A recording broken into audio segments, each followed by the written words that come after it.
Hello दोस्तों, स्वागत है आपके अपने YouTube चैनल एसएससी क्लासेस 99 पे।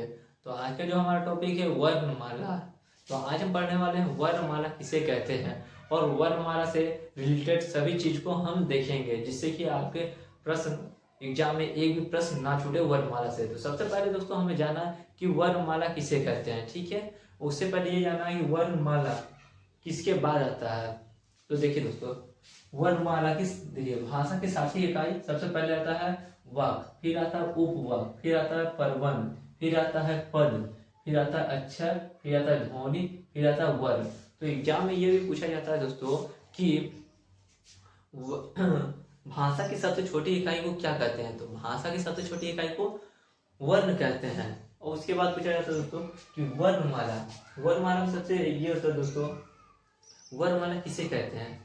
सबसे ज्यादा जरूरी होता है वर्णमाला किसे कहते हैं, एग्जाम में कई बार पूछा भी गया। तो वर्णों के व्यवस्थित समूह को ही वर्णमाला कहते हैं। दोस्तों जो मैं पढ़ा रहा हूँ, आप अगर इतना ही ध्यान से पढ़ते हैं तो किसी और वीडियो को देखने की जरूरत नहीं है, क्योंकि वर्णमाला में से हम सारा चीज आज कंप्लीट कराने वाले हैं। तो देखिए दोस्तों, वर्णों के व्यवस्थित समूह को वर्णमाला कहते हैं।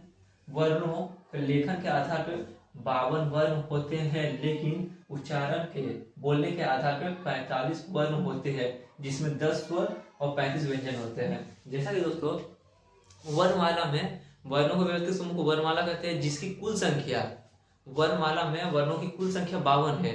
लेकिन दोस्तों वर्णों के वर्णमाला में तो कुल संख्या 52 है, लेकिन बोलने के आधार पर क्या होता है 45 वर्ण होते हैं, जिसमें क्या होता है कि 10 स्वर आते हैं और 35 व्यंजन आते हैं। तो चलिए दोस्तों हम देखते हैं कौन कौन सा है। सबसे पहले हमारा 10 देखिए 10 स्वर्ण है और 35 व्यंजन है।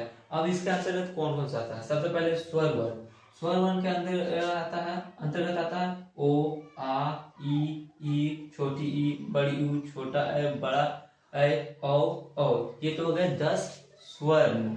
और 35 व्यंजन कौन कौन सा है, देखिए दोस्तों व्यंजन जैसे को वर्ग से लेकर के हो वर्ग तक 35 व्यंजन होते हैं। जैसे को पढ़ते हैं ना, को गो अंगो जो छो जो, तो इसी तरह को से लेकर के हो तक कुल 35 व्यंजन है, जिसमें क्या दोस्तों दो द्विग व्यंजन होते हैं, जैसे डो और ढो, ये क्या द्विग व्यंजन होते हैं। नहीं तो हो गया दोस्तों हमारा वर्णमाला। अब देखते हैं हम इसी के अंतर्गत आता है क्या, व्यंजन के अंतर्गत आता है कि 4 संयुक्त व्यंजन होते हैं। कौन कौन सा होता है दोस्तों, जैसे छो, त्रो, ज्यो और श्रो।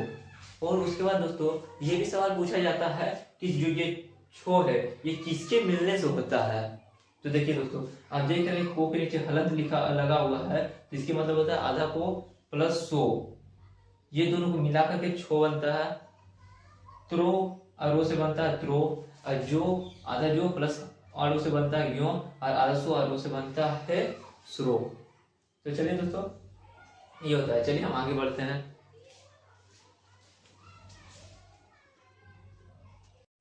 अब दोस्तों व्यंजन के अंतर्गत आता है अंत अस्त। ये पूछा जाता है दोस्तों कि अंत अस्त के अंतर्गत कौन कौन सा आता है। तो अंत अस्त के अंतर्गत आता है दोस्तों यो, रो, लो, वो। उसके बाद पूछा जाता है कि ऊष्म संधि के अंतर्गत कौन सा आता है व्यंजन के अंतर्गत। तो ये आता है तालव्य, मूर्धन्य और दंतिस्व हो।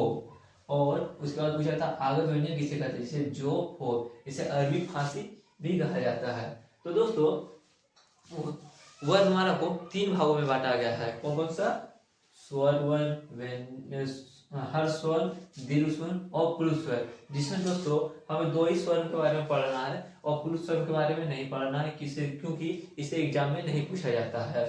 तो हर स्वर हर स्वर किसे कहा जाता है। सबसे पहला टॉपिक है दोस्तों हर स्वर किसे कहा जाता है, जिसके उच्चारण में कम समय लगता है उसे हर स्वर कहते हैं। जैसे ओ, छोटी ई, छोटा ऊ, तो ये हो गया ओ छोटी देख सकते हो। उसके बाद पूछा जाता है दीर्घ स्वर वर्ग किसे कहते हैं। दीर्घ वर्ग जिसके उच्चारण में हर स्वर के से दुगना समय लगता है उसे दीर्घ स्वर कहा जाता है। जैसे बड़ा आ, बड़ी ई, बड़ी ऊ, ऐ, औ, अंग। तो दोस्तों दीर्घ स्वर उसे कहा जाता है। हर स्वर सबसे पहले दोस्तों उसे कहा जाता है जिसके उच्चारण में कम समय लगता हो, जैसे आ, ई, उ। और दीर्घ स्वर जिसके उच्चारण में हर स्वर से दुगना समय लगता है उसे हर्ष दीर्घ स्वर कहते हैं। जैसे आ ई उ ऐ औ अंग। और प्लुत स्वर किसे कहा जाता है? जिसके उच्चारण में हर स्वर के साथ दीर्घ स्वर से भी ज्यादा समय लगता है उसे प्लुत स्वर कहते हैं। और इसके अंदर दोस्तों हम ये पढ़ेंगे कि कौन सा शब्द गले से मुंह के किस भाग से निकलता है, उसे भी पढ़ना जरूरी है दोस्तों, क्योंकि वो भी पूछा जाता है एग्जाम में कि नासिक व्यंजन किसे कहते हैं, नाक से निकलने वाला शब्द कौन सा है। चलिए दोस्तों हम उसे भी पढ़ते हैं, देखते हैं।